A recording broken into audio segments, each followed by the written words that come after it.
loud as a pin. President Biden begging Democrats to save his rear end before jetting off to Europe to see the Pope. Joe telling Dems behind closed doors to either pass his massive spending plans or his presidency is toast. He then announced that his party has reached the framework on a $1.75 trillion deal that he says will transform America. Any single element of this framework would fundamentally be viewed as a fundamental change in America.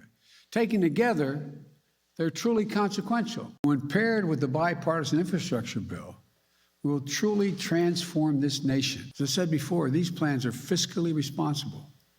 They are fully paid for. They don't add a single penny to the deficit. I want everyone to be able to, if they want to be a millionaire or billionaire, to be able to seek their goal. But all I'm asking is, pay your fair share. Okay. But so far, radical Democrats say almost $2 trillion doesn't go far enough and are threatening to blow up Biden's big plans. So you're not on board with this framework as it's now drafted? I want to see it in language. I want to see it improved. You are a no if Nancy Pelosi were to bring up this infrastructure vote in the next day or so, next couple of days? If it's by itself, if it's a standalone, absolutely, I'm 100% a no. There is no getting me to a yes. Progressives have also been clamoring to see text of the bill. Pelosi just dropped the 2,400 pages worth. So bust out your reading glasses, Jesse, old man. As for when a vote actually happens, Nancy Pelosi is being crystal clear. Are you holding an infrastructure vote today? Have you made that decision? We saw it at the same time. So are you holding an infrastructure vote today? Are you holding an infrastructure vote? A true leader. So, Jesse, there is a Democrat victory in here. They have made it so Americans see 1.75 as a small number because they began with, $3 trillion, which means their strategy actually worked and we're screwed. That's what. Well, we're screwed. I don't think the strategy worked. I think it was a total mess, and I hope I'm wrong, but I do think they're going to get something passed within the next 5 days so they give Joe a win overseas so he can beat his chest to the world, and they got to get something done under the wire before that election on Tuesday, too.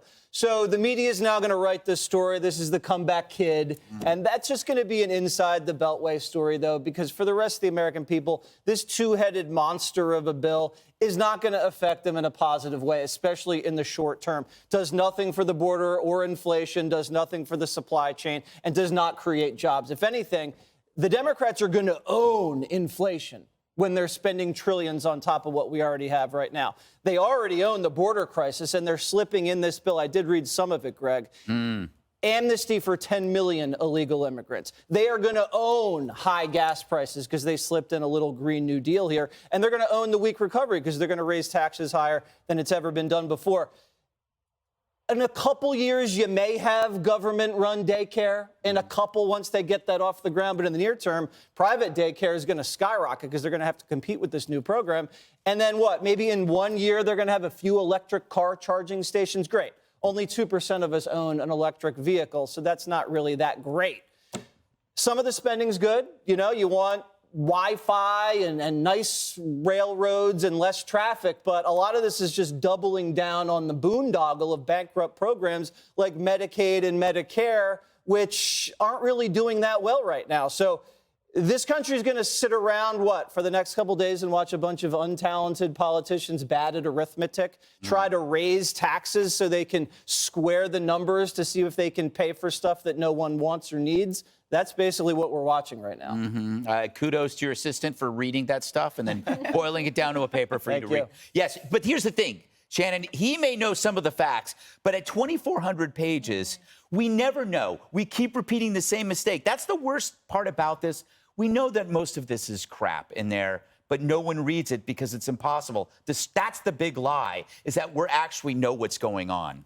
Well, and the thing is, I know that you think maybe it's a foregone conclusion they get something done. We literally just got an email from Jason Donner, one of our very intrepid Capitol Hill producers, who just talked to Manchin, who said we're working together in good faith. Moving forward, we're hearing the same thing from Senator Sinema. You've got a lot of folks over in the House. It looks like the Speaker's not ready to pull the trigger on this infrastructure vote because they don't seem like they're actually convinced and all on board either. So I think what the president came out and said today is like we've made progress, but I don't think we've seen a press release from anyone saying we have a deal. Right. So I think in D.C. there's still a lot of steps to go here.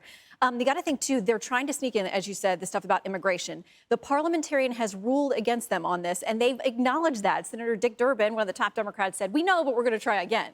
So they know that they're kind of throwing everything at the wall so they can say they've got to win. But big things that people expected and wanted in, like Democrats have run for years on lowering prescription drug prices. It looks like now that's not going to be a part of the bill. A lot of things that people said, we got to have it or we're not going to do it, that's in there. And, you know, we played in the opening, the president did his interesting whisper thing where he says, pay your fair share, 3 times, pay your fair share, pay your fair share.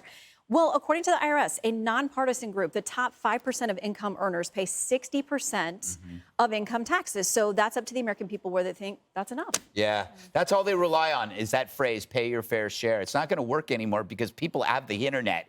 They know what people are paying. Geraldo, he went to visit the Pope. What do you think of the Pope? You know him, don't you? You hang out. You had dinner with him at Rouse, the Pope. I like the Pope. I'm half Catholic, so I can hang out with him. There's no such thing. Half a day. Catholic? No, I am half Catholic and half Jewish, but I feel fully Catholic and fully Jewish. So if you can't get your mind around that, then you don't understand your colleague. You know what disappoints me the most here is how the progressives and the squad have been revealed as you know, petty politicians who would not allow an infrastructure bill to go forward where there would be the bridges repaired and the streets and the Wi-Fi. I mean, they could have done so graciously. Yes, we want this big bill, the other bill, the Remake Society and all the rest, and be very generous to the least amongst us.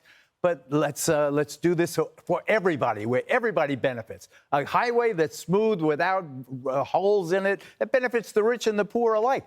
And the fact that they were against it and they used their power to screw Pelosi and force her into this unwieldy bill, I think is really disappointing to me because I have been a huge fan of their energy, of their new insights.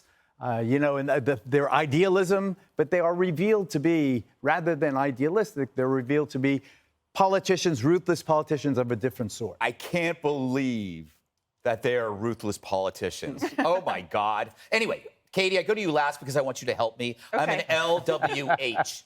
I'm a libertarian without hope. Okay. I feel that we've gotten to this place where you have people are going to be relieved to have a $2 trillion bill that's 2,500 pages.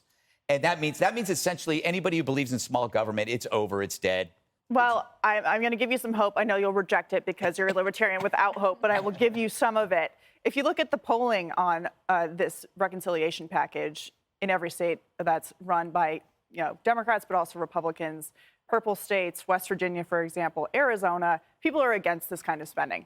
And so even if they pass it and get it shoved down their throats, they're going to look at it next year, maybe in 2024, and say, we watched what you did, we didn't want it, and you voted for it anyway, depending on how these votes go down. Now, someone's going to have to blink here. It's either going to have to be Senator Sinema and Senator Manchin or these socialists, I will not call them progressives, socialists in the House who are holding this up. Because a deal was made this summer on infrastructure between Republicans and Democrats at the White House. The president promised they would not go together to be voted on. They're changing that now.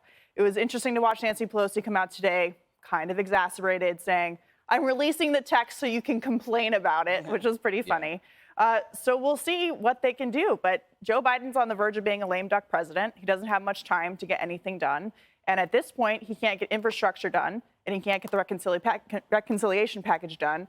And therefore, he has nothing to show the first year in his presidency, which does not give him a lot of strength or negotiating power moving forward. You know who you should talk to? Hunter, the smartest man he's ever met. But where do you get that 10 million illegal aliens getting amnesty? Did you make that up? I read it in the text. You did not. Yeah, not this text, but the pretext. It was in the framework. The pretext. It's in the framework. It's a pretext. It's in the framework. It's like backdating to 1979 for some of the. All right. What do you mean by?